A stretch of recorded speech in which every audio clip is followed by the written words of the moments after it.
Headlines आपने मुलाहिजा की। Bulletin का बाकायदा आगाज करते हैं। तकरीबन 5 माह के वक्फे के बाद फिर से भारतीय फनकार नजर आएंगे मुल्की सिनेमा की स्क्रीन पर। जी हां, वजीर आजम नवाज शरीफ ने भारतीय फिल्मों की नुमाइश की इजाजत दे दी।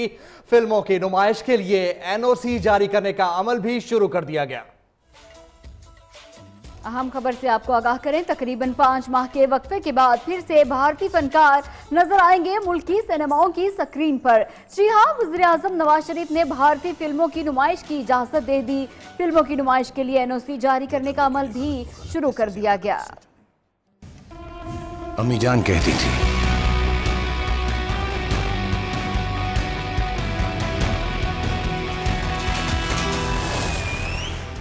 भारतीय फिल्में एक बार फिर पाकिस्तानी सिनेमा घरों की जिन्नत बनने के लिए तैयार।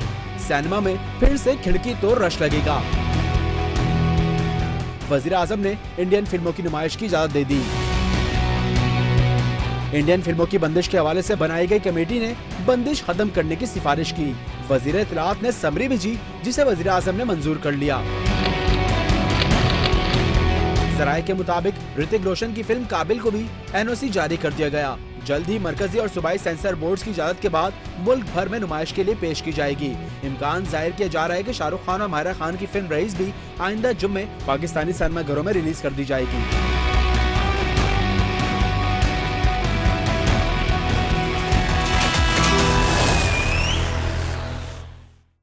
और पाकिस्तानी हो जाएं तैयार, फिर शुरू होने जा रही है भारतीय सकाफत की यलगार। बॉलीवुड की फिल्में अब पाकिस्तान में सरेआम चलेंगी क्योंकि हुकूमत ने इसकी खुली इजाजत दे दी है।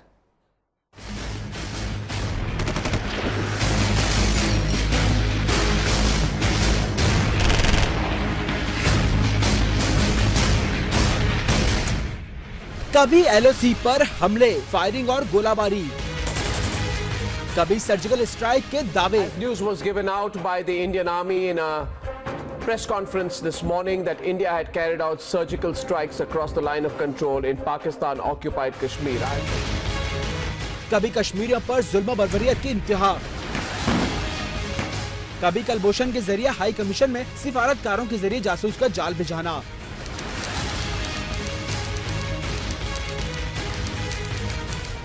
यहाँ तक के मोदी सरकार पाकिस्तान का पानी भी बंद करने पर तुल गई। अब वो बूंद पानी रोक करके मैं पंजाब के, जम्मू कश्मीर के, हिंदुस्तान के किसानों के लिए वो पानी लाने के लिए प्रोत्साहन कर। इसके बावजूद भारतीय फिल्मों को पाकिस्तान में नुमाइश की इजाजत दे दी गई। सिनेमा मालिकान का बिजनेस नहीं हो रहा, सिनेमा हॉल्स वीरान होते जा रहे हैं। उनके लिए भारतीय फिल्मों के लिए दरवाजे खोले गए और पाकिस्तानी नौजवान हिंदू सकाफती अलगार के जेर असर निकाह के बजाय 7 फेरे लेने का सोचा करेंगे। मुनज़्ज़िम, पाकिस्तान में इंडियन फिल्मों पर से पाबंदी हटा दी गई है। दोबारा सिनेमा घरों में नुमाइश के लिए पेश की जाएंगी। इसी पर बातचीत करने के लिए हमारे साथ मौजूद हैं मारूफ फिल्मसाज और हिदायतकार सैयद नूर साहब। सैयद नूर साहब, बहुत शुक्रिया आपके वक्त के लिए। ये फरमाइएगा, भारतीय फिल्मों को पाकिस्तान में नुमाइश के लिए एनओसी जारी कर दिया गया है, आप क्या कहेंगे इस हवाले से? ये बादशाहों का फैसला है ये, और बादशाहों के फैसले के सामने कौन सर उठा सकता है। और हम सरे तस्लीम खम है जो बादशाह की मर्जी में आए। लेकिन एक बात मैं यहाँ कहना चाहूँगा बादशाह को कि बादशाह सलामत कुछ अपनी रियाया के बारे में भी सोचें कि आप सिर्फ उन लोगों के लिए सोचेंगे जो आपकी रियाया नहीं है।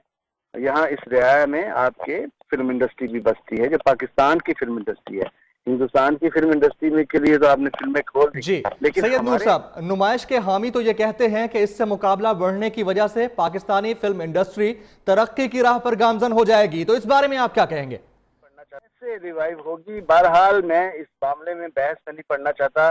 फिल्में खोल दी, अच्छी बात है, लेकिन बहुत अच्छी बात यह होगी कि आप पाकिस्तान की फिल्म इंडस्ट्री के लिए भी कुछ करें, उनके लिए भी कुछ आप ऐसा कोई रवैया इख्तियार करें, या उनको दिलासों पे रखेंगे या उनको आप ऐसे रखेंगे यतीम बच्चों। सैयद नूर साहब, आपने नियो न्यूज के लिए वक्त निकाला, बहुत शुक्रिया आपका। इसी मामले पर बातचीत करेंगे। हमारे साथ मौजूद हैं मारूफ आर्टिस्ट राशिद महमूद साहब। राशिद महमूद साहब, भारतीय फिल्मों को पाकिस्तान में नुमाइश के लिए एनओसी जारी कर दिया गया है, आप क्या कहेंगे इस पर? जहां मेरे मुल्क की डिग्निटी और उसके वकार में कहीं कोई शुक्म या कोई वो आती है, तो मैं जो सलूक कर रहे हैं वो हमारे साथ, हमारे सरहदों पे जो हमारे आर्टिस्टों के साथ जो ये सारे का सारा, अरे किसने मिन्नत की थी उनको बुलाए, वो हमारे आर्टिस्टों को बुलाया और वगैरह जो उन्होंने उनका असर किया, और उन्हीं को आप कैश करते हो। हमारा राहत फतेह अली एक गाना गाता है और वो उनकी सारी फिल्म पे भारी होता है और उसी से सारी की सारी करोड़ों की वो जो कोटेशंस देते होती, तो हम कैसे हैं, हमें वो एक पैरेलल, हमें अपनी डिग्निटी और वकार की उसकी जरूरत नहीं है। फिल्म इंडस्ट्री के रिवाइवल की बात करते हैं हम, और खास तौर पर पाकिस्तान फिल्म इंडस्ट्री के रिवाइवल की बात करते हैं, तो इस नुमाइश के हामी ये कहते हैं कि मुकाबला बढ़ेगा तो पाकिस्तान फिल्म इंडस्ट्री तरक्की की जानिब गामजन हो जाएगी। आप क्या कहेंगे? मेरी एक गुजारिश है कि चले हम उनकी फिल्म लगाते, हमारी फिल्म वहां क्यों नहीं लगती? क्या हमारे इससे पहले जब हम माजी में हमारी फिल्म थी, उनकी फिल्म भी लगती, तो एक पैरेलल, एक बैलेंस, एक डिग्निटी, एक वकार से बराबरी के एटीट्यूड में था ना, वो हमें मुंह लगाने को तैयार नहीं है। और हम उनकी फिल्में अपना, यानी हमारी इंडस्ट्री पहले, हमें तो चाहिए था कि हम अपनी फिल्म इंडस्ट्री को एक इंडस्ट्री पहले तो तस्लीम करें, फिर इसकी सराउंडिंग में एक मुआफ़क़त अता करें। हम उसको मुआफ़क़त की बजाय, और अगर इत्तला की बात करते हैं कि ये हुआ वो तो उसकी इजाजत है किसने दी? जनाब सीनियर आर्टिस्ट राशिद महमूद साहब, आपने वक्त निकाला, बहुत शुक्रिया आपका। इसी सारे मामले पर मौक़िफ़ लेंगे चेयरमैन सिनेमा मालिकान एसोसिएशन जुरेज लाशारी साहब से। लाशारी साहब, ये फैसला तो हो गया, एनओसी जारी कर दिया गया, अब भारतीय फिल्में पाकिस्तानी सिनेमा घरों में दिखाई जाएंगी, आप कैसे देखते हैं इस फैसले को? जी, ये पाबंदी बेसिकली तो सिनेमा ओनर्स ने अपने आप पे खुद लगाई थी, जो कि फिर खत्म कर दी गई, और गवर्नमेंट ने तो कभी भी पाबंदी नहीं लगाई थी। और लेकिन नहीं, अब प्रोसेस फिर शुरू है, और अल्लाह का शुक्र है कि जी ये सारी इंडस्ट्री के लिए फायदेमंद है, ना कि सिर्फ सिनेमा के लिए, डिस्ट्रीब्यूटर्स, इंपोर्टर्स, एग्जिबिटर्स और इवन फिल्म बनाने वाले प्रोड्यूसरों के लिए भी, क्योंकि सिनेमा घर बनेंगे, रौनक होगी तो लोकल फिल्में भी चलेंगी और ज्यादा बनेंगी। Revival of Pakistan film industry का कहा जाता है, और वो उसी सूरत आएगा जब हम कंपटीशन सेहतमंद के साथ साथ ये भी देखें कि हमारी फिल्में नुमाइश के लिए पेश की जाएं। तो जब भारतीय फिल्में पाकिस्तानी सिनेमा घरों पर कब्जा जमा लेंगी तो किस तरह होगा, कैसे रिवाइवल आएगा? नहीं, ये गलत मिथ है जी, ये सिर्फ एक छोटा सा ग्रुप है जो ये प्रोपेगेंडा करता रहता है। ये जब तक एक मेला नहीं लगा होगा, मल्टीप्लेक्सेस का दौर है, तब तक सब रौनक नहीं होगी। ये मिलजुल के ही काम है। ये सिंगल फार्मूला तो हमने 40 साल आजमा के देख लिया, 65 में बंद किया और एंड में सब कुछ ही टूट फूट गया। अगर उस फार्मूले को फिर आजमाना है तो फिर सब कुछ टूट फूट जाएगा। बहुत शुक्रिया जुरैद साहब आपका। भारतीय फिल्मों को पाकिस्तान में नुमाइश की इजाज़त मिल गई। हुकूमत ने अब बड़ा फैसला कर लिया है। भारतीय फिल्मों को नुमाइश की इजाज़त पर पाकिस्तानियों की क्या राय है, आपको सुनवाते हैं।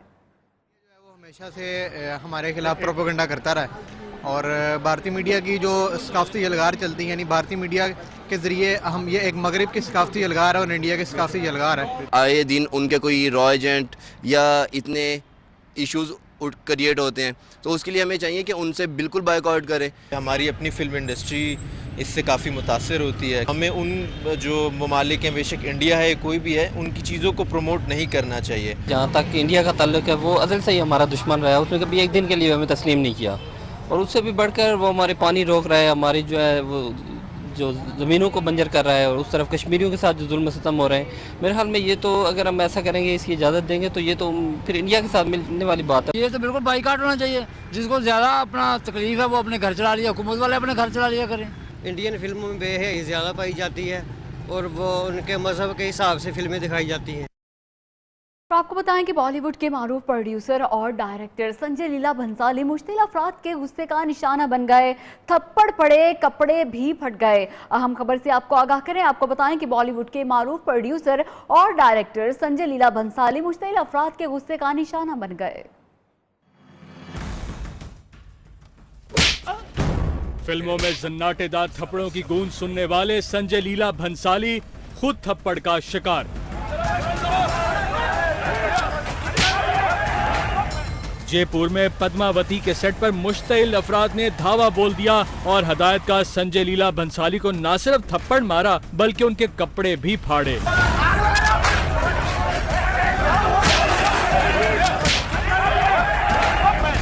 लोगों का एतराज है कि फिल्म में तारीखी हवाले से गलतियां हैं।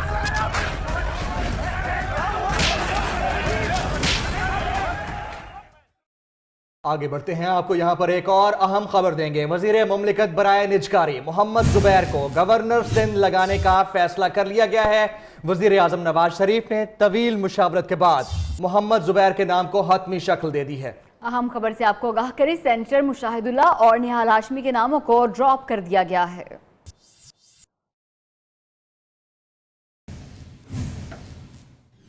पार्लियामेंट में हंगामा राई का जिम्मेदार कौन, इंक्वायरी करने वाले किसी को पहचान न सके। फुटेज नशर होने पर हुकूमत बरहम, ऐवान में मोबाइल फुटेज बनाने पर भी पाबंदी आयद कर दी गई। स्पीकर कौमी असेंबली अयाज सादिक ने भी अपोजिशन की तनकीद पर इस्तीफादे की बजाय पेशकश कर दी है।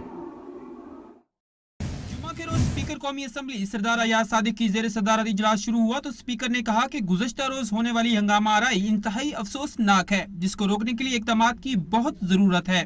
इसलिए फौरी तौर पर पार्लिमानी रहनुमाओं का इजलास तलब किया जाता है। स्पीकर ने इजलास की कार्रवाई आधे घंटे के लिए मुलतवी की, लेकिन पार्लिमानी रहनुमाओं का इजलास 3 घंटे तक जारी रहा। इस दौरान स्पीकर अयाज सादिक को अपोजिशन की जानिब से सख्त तनकीद का निशाना बनाया गया तो स्पीकर ने कहा कि अगर ऐवान को मुझ पर एतमाद नहीं तो मैं इस्तीफा देने के लिए तैयार हूँ। पार्लिमानी रहनुमाओं के इजलास के दौरान खवातीन के एहतराम के लिए भी मुख्तलिफ तजावीज़ पेश की गयी। इस इजलास में तमाम जमातों के रहनुमा किसी नतीजा पर तो न पहुँच सके, लेकिन पार्लियामेंट हाउस के अंदर मीडिया की मोबाइल कवरेज पर पाबंदी लगा दी। इसके बाद ये इजलास पीर की सुपहर 3 बजे तक मुलतवी कर दिया गया। नज़ीर लड़ाई में शनासा अजनबी निकला। कौमी असेंबली हंगामे के अहम किरदार शहरियार अफरीदी और सिंध असेंबली की नोक झोंक में पेश रहने वाली नुसरत सहर अब्बासी की तो रुकनियत ही मुअत्तल है। इसके बावजूद दोनों अराकीन धड़ल्ले से इजलासों में शरीक होते हैं। क्या दौरानी मुअत्तली ऐवान में जाने से रोकने का कोई कानून नहीं?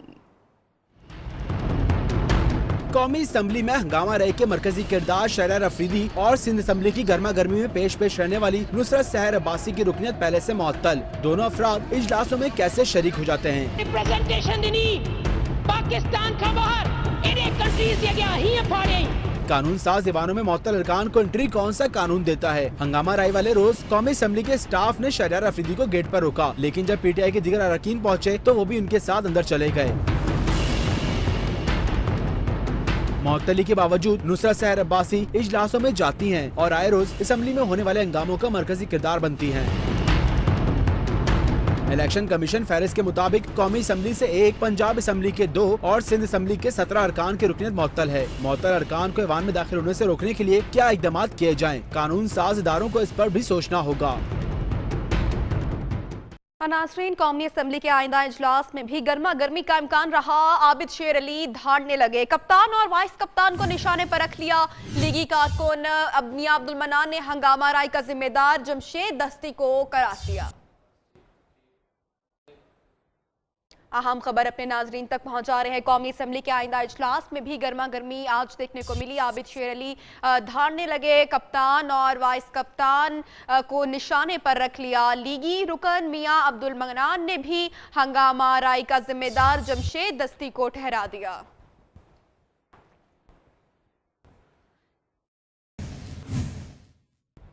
नाज़रीन, गुज़श्ता रोज कौमी असेंबली में होने वाली हंगामा आराई के आफ्टर शॉक्स आज सूबाई असेंबलियों में भी देखे गए। सिंध असेंबली में पानी के मामले पर रुकन असेंबली नुसरत सहर अब्बासी ने एजेंडे की कॉपीज फाड़ दी, तो केपी असेंबली में तरक्याती फंड्स की तकसीम के मामले पर ऐवान मछली मंडी का मंजर पेश करता रहा। कौमी असेंबली में हुक्मरान लीग और पीटीआई अरकान के दरमियान हाथापाई। सूबाई असेंबलियों में भी माहौल गर्म। सिंध असेंबली के इजलास में पानी की तकसीम पर बहस जारी थी कि फंक्शनल लीग की नुसरत सहर अब्बासी फिर से बोल पड़ी। कहा, पंजाब पानी के मामले में हमारे साथ ज्यादती कर रहा है। डिप्टी स्पीकर शायरा रजा ने रुकन सिंध असेंबली को खामोश रहने को कहा तो उन्होंने एजेंडे की कॉपियां फाड़ दी। वज़ीर आला साहब मुझे सिंध जो वज़ीर आला ही पाड़े उन मुआहिदन के जेके मुझे सिंध के खिलाफ आते ही करे। उधर खैबर पख्तूनख्वा असेंबली में तरक्याती फंड्स की गैर मुनसिफाना तकसीम पर तहरीके इंसाफ और नवाज लीग के अरकान डट गए। तुर्की बात तुर्की एक दूसरे पर जुमले कसते रहे।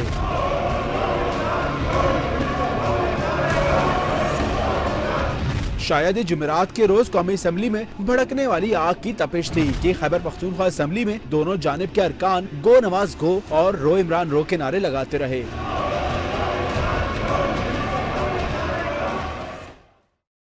ऐवानों का अहवाल आपने जाना। अब बात करेंगे अदलिया के कत्ल के मुकदमे की पैरवी के लिए सेशन अदालत में पेश होने वाले वकला ने अपनी ही अदालत लगा ली और मामूली तल्ख कलामी पर लातों और घोंसों की बारिश हो गई। कमरे अदालत मैदान जंग बन गया।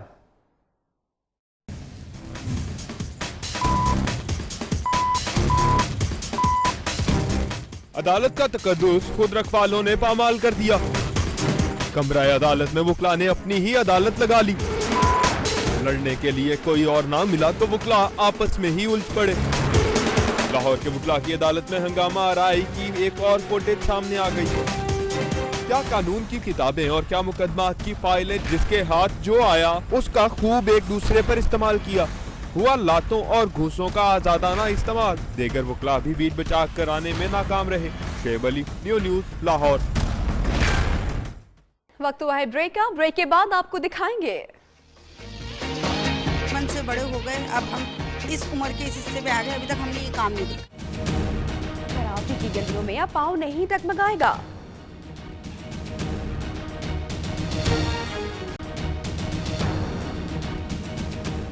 Welcome back. अभी आपको बताएं कि सुप्रीम कोर्ट ने नैब से नवाज शरीफ और इसहाक डार के खिलाफ मनी लॉन्ड्रिंग रेफरेंस की तफसीलात तलब कर ली। जस्टिस आसिफ खोसा का कहना है कि अदालत देखना चाहती है कि इसहाक डार को मुआफीनामा कैसे दिया गया।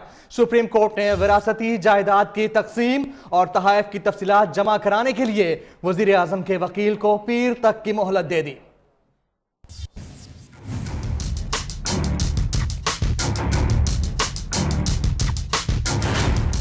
पैनामा केस इसहाक डार के वकील के दलाइल।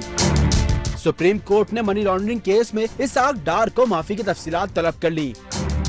शाहिद हामिद ने दलाइल देते हुए कहा कि इसहाक डार से एतराफी बयान पर जबरदस्ती दस्तखत कराए गए।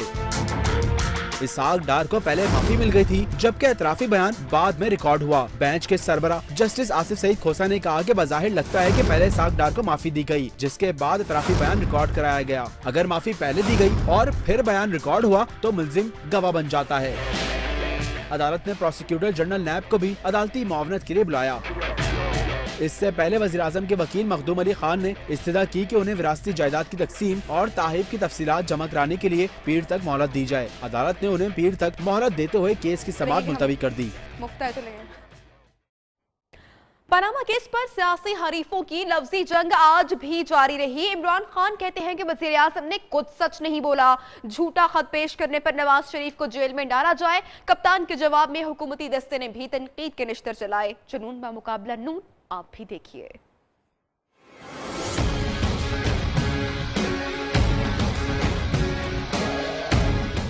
जब नवाज शरीफ को धक्के मार के सितंबर में 2007 में जब वो आया था सऊदी अरेबिया से, उसको बाहर भेजा गया, ये जो बड़े शोर मचाते हैं, किधर थे? दुम दबा के बिलों में घुसे हुए थे। ये ग्रैंड प्लान इंतशार का ये बाय डिजाइन था। वो इसलिए कर रहे हैं कि इस अदालत में हर दफा की तरह हारता हुआ देखें।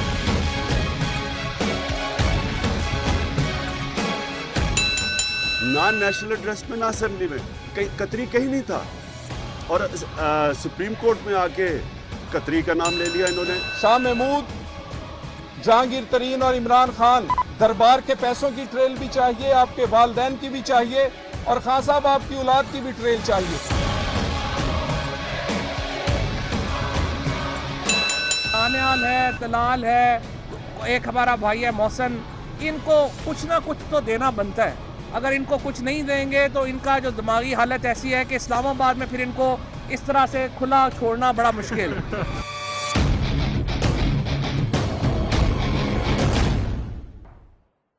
तहरीक इंसाफ दानियाल अजीज की हिमायत में मैदान में आ गई। वज़ीर आज़म से दानियाल अजीज को वजीर बनाने का मुतालिबा कर दिया। फवाद चौधरी कहते हैं दानियाल का जहनी तवाजुन खराब हो चुका, कलमदान ना मिल तो सचमुच पागल हो जाएंगे। अहम खबर से आपको आगाह करें, आपको बताएं कि तहरीक इंसाफ दानियाल अजीज की हिमायत में मैदान में आ गई। वज़ीर आज़म से दानियाल अजीज को वजीर बनाने का मुतालिबा कर दिया।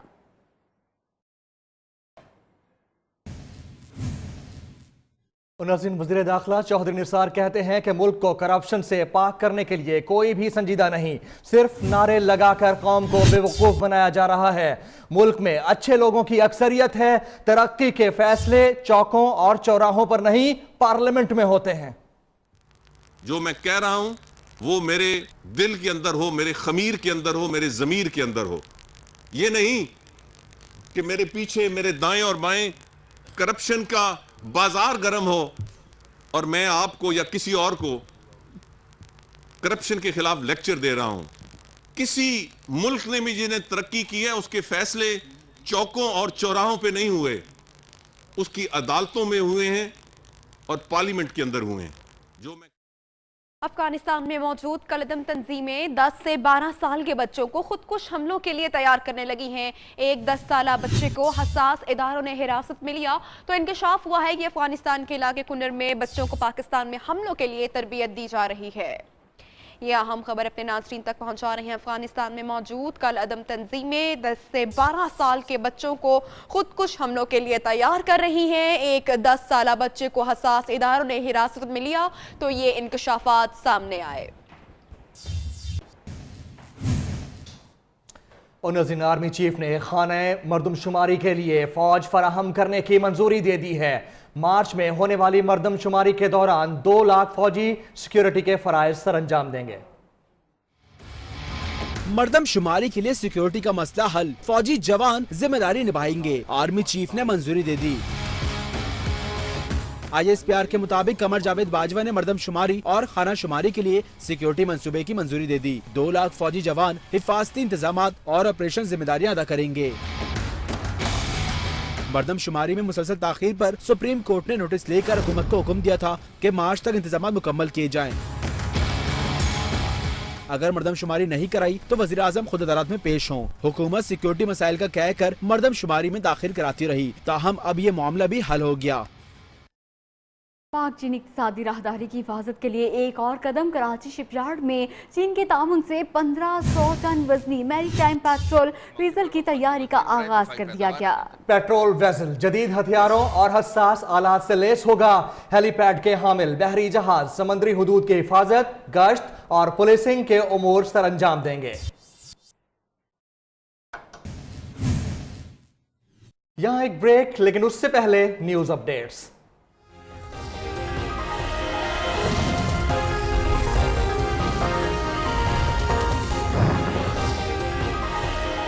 बॉलीवुड के लिए भारत में नो एंट्री, फिर भी पाकिस्तान में बोलेगा बॉलीवुड का तूती। वजीर आजम नवाज शरीफ ने भारतीय फिल्मों के लिए ग्रीन सिग्नल दे दिया। क्या भारतीय जारहियत खत्म हो गई? कश्मीरियों का कत्लेआम बंद हो गया? CPAC के खिलाफ साजिशों से तौबा कर ली गई? हुकूमती इजाजत पर अवामी हलकों का शदीद रद्द अमल। और वजीर मुमलिकत बराए निजकारी मोहम्मद जुबैर को गवर्नर सिंध बनाने का फैसला, निहाल हाशमी और सेनेटर मुशाहिदुल्लाह के नाम ड्रॉप कर दिए गए। Welcome back. कराची में रेंजर्स इन एक्शन, लियारी में दहशतगर्दी का बड़ा मंसूबा नाकाम बना दिया। खाली फ्लैट में टारगेट किलिंग और बदअमनी के लिए छुपाया गया असलहा, दस्ती बम और हजारों गोलियां बरामद कर ली। उधर पुलिस और रेंजर्स ने मुख्तलिफ इलाकों में छापा मारकर 16 मुल्जिमान को गिरफ्तार करके असलहा और मनशियात बरामद कर ली। गिरफ्तार मुल्जिमान में 3 टारगेट किलर और 1 भत्ताखोर भी शामिल।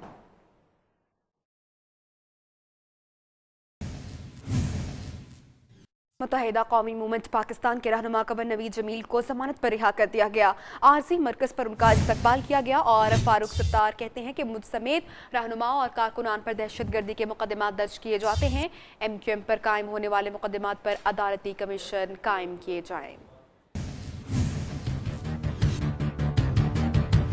मुत्तहिदा कौमी मूवमेंट के रहनुमा कवर नवेद जमील रिहाई के बाद आरजी मरकज PIB पहुँचे तो उनका पुरतपाक इस्तकबाल किया गया, हार पहनाए गए। मीडिया से बातचीत के दौरान सरबरा MQM डॉक्टर फारूक सत्तार का कहना था कि हमारे लिए खुशी का मौका है, कवर नवेद जमील को रिहा कर दिया गया।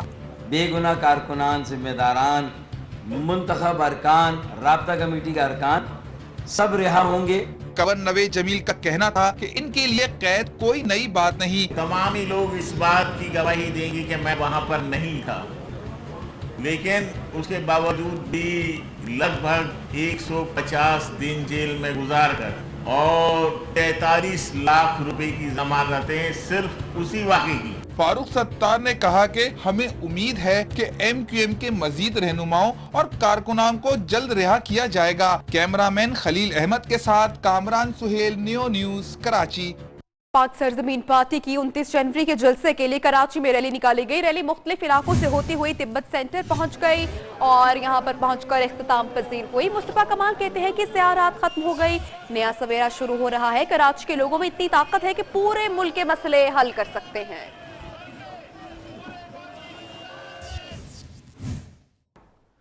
तो नाज़रीन, अब सीवरेज के पानी से गुजरना होगा, ना ही पैदल चलना पूरे सरात महसूस होगा। कराची के जिला मलीर और कोरंगी में मॉडल गलियों ने तो जैसे नक्शा ही बदल डाला। ये मॉडल स्ट्रीट्स कैसे बनाई जा रही हैं, देखते हैं कराची से सिद्रा डार की इस रिपोर्ट में। बचपन से बड़े हो गए, अब हम इस उम्र के इस हिस्से पे आ गए, अभी तक हमने ये काम नहीं देखा। बरसों से टूटी फूटी गलियों से गुजरना किसी पुल सरात को पार करने से कम नहीं, लेकिन बिलाखिर ये गलियां बनने लगी। ये काम किया गया है कि अगर हम ये यहाँ पर चलेंगे तो हमें कोई परेशानी नहीं होगी। चेयरमैन DMC कोरंगी सैयद नैयर रजा के मुताबिक 400 में से 20 गलियां तैयार कर ली गई हैं। 4 यूनियन काउंसिल में हम इन पे काम कर रहे हैं और अब तक तकरीबन 20 से 25 गलियां हमारी कंप्लीट हो चुकी हैं। रोजाना की बुनियाद पर होने वाले काम में जहां मजदूरों के हाथ तेज चल रहे हैं, वहीं इन पक्की गलियों पर चलने वाले भी खुश दिखाई दे रहे हैं। ना पैदल चलते हुए अब पाँव डगमगाएगा और अगर क्रिकेट खेलनी हो तो और भी मजा आएगा। मलीर की कच्ची गलियां पक्की क्या होने लगी, लोगों के तो जैसे बरसों पुराने ख्वाब पूरे हो गए। कैमरामैन दानिश शकील के साथ सिद्रा डार, न्यू न्यूज, कराची। खबरें और भी हैं, वक्त तो एक ब्रेक का, जिसके बाद आपको दिखाएंगे।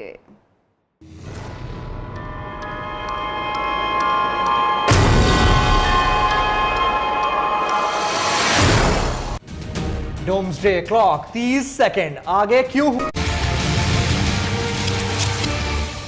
न्यूज़ स्पोर्ट्स में आपको बताएं कि चीफ सिलेक्टर इंजमामुल हक ने भी टीम में फिटनेस लेवल की कमी का एतराफ़ करते हुए तब्दीलियों का इशारा दे दिया। कहते हैं कि तीनों फॉर्मेट्स का एक कप्तान होना चाहिए, जिसे तमाम इख्तियारात देंगे तो अच्छे नताइज सामने आएंगे। तलहा सईद की रिपोर्ट। जब इस तरह की परफॉर्मेंस होती है तो डेफिनेटली आप। लाहौर में मीडिया से गुफ्तगू करते हुए इंजमामुल हक का कहना था कि ऑस्ट्रेलिया टूर के लिए बेहतरीन खिलाड़ियों का इंतखाब किया, लेकिन फिटनेस लेवल की कमी के बायस मतलूबा नताइज हासिल ना हुए। तब्दीली हम भी महसूस कर रहे हैं। एक कप्तान को मुकम्मल इख्तियारात देंगे तो फायदा होगा। कल खत्म हुई है सीरीज, ठीक है, उसके बाद हम पूरा इस चीज को देखेंगे बैठ के कि जी कहाँ हमें चेंजिंग की जरूरत है। चीफ सेलेक्टर ने कहा कि रिटायरमेंट का फैसला मिसबा को खुद करना है। चीफ सेलेक्टर की हैसियत से कह सकता हूँ कि ये मिसबा का खुद का अपना डिसीजन है, वो समझदार है, उसने पाकिस्तान से 6-7 साल खेलने हैं, वो अपना डिसीजन खुद ले सकता है। इनका मजीद कहना था कि टीम की सिलेक्शन के हवाले से इन पर कोई दबाव नहीं, जो भी परफॉर्मेंस देगा इसे जरूर शामिल किया जाएगा। उम्मीद है PSL के बाद अच्छे खिलाड़ी सामने आएंगे। कैमरामैन मुमताज अली के साथ तलहा सईद कुरैशी, न्यू न्यूज, लाहौर। हो सकती है उस वर्ल्ड कप में, तो मैं उसको। और किस्मत की देवी कब किस पर मेहरबान हो जाए किसी को नहीं मालूम। कराची के नौजवान क्रिकेटर नूर वली को किस्मत की देवी ने लखपति बना दिया। कराची के मुख्तलिफ बचत बाजारों में कपड़ा फरोख्त करने वाला अब PSL खेलेगा। नौजवान क्रिकेटर PSL में क्वेटा ग्लैडिएटर्स की नुमाइंदगी करेंगे। नूर वली ने क्वेटा ग्लैडिएटर से $10,000 में मुआहदा किया है। बैटिंग ऑलराउंडर नूर वली अंडर 19 में बेहतरीन खिलाड़ी का एजाज हासिल कर चुके हैं। नूर वली का कहना है कि PSL में नाम आने पर उन्हें जो खुशी मिली है वो नाकाबिले बयान है। फरियाल मखदूम ने पाकिस्तानी नयाद बरतानवी बॉक्सर आमिर खान को फाइनल वार्निंग दे दी है। कहती हैं घर वाले या घरवाली में से किसी एक का इंतखाब कर लो। बरतानवी अखबार ने दावा किया है कि फरियाल मखदूम ने अपने शौहर आमिर खान को उसके वालिदैन या बीवी में से एक का चुनाव करने का अल्टीमेटम दे दिया। अखबार ने इंकशाफ किया है कि आमिर खान के भाई हारून का फरियाल को माइकल जैक्सन कहना तनासिब ना बूझने वाली चिंगारी साबित हो रहा है। फरियाल को खौफ है कि आमिर खान की मजीद और गैर इखलाकी वीडियोस मंजर आम पर आ सकते हैं।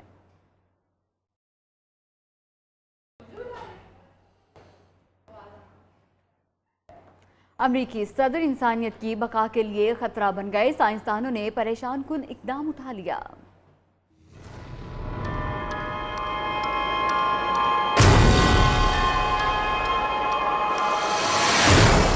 ट्रंप के आते ही क़यामत भी करीब आ गई। साइंसदानों ने खतरे की घंटी बजा दी।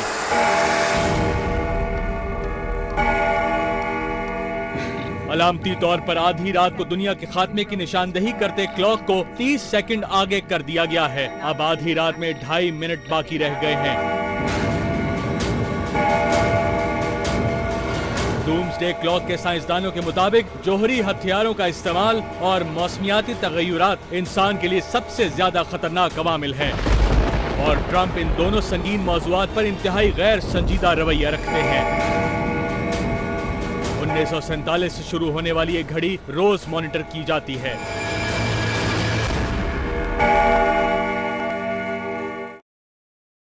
मुनाज़िरीन, पेरिस में जिद्दत भरे अंदाज में स्प्रिंग समर कलेक्शन पेश की गई। मुख्तलिफ ममालिक से ताल्लुक रखने वाले डिजाइनर्स पेरिस फैशन वीक का हिस्सा बने हैं।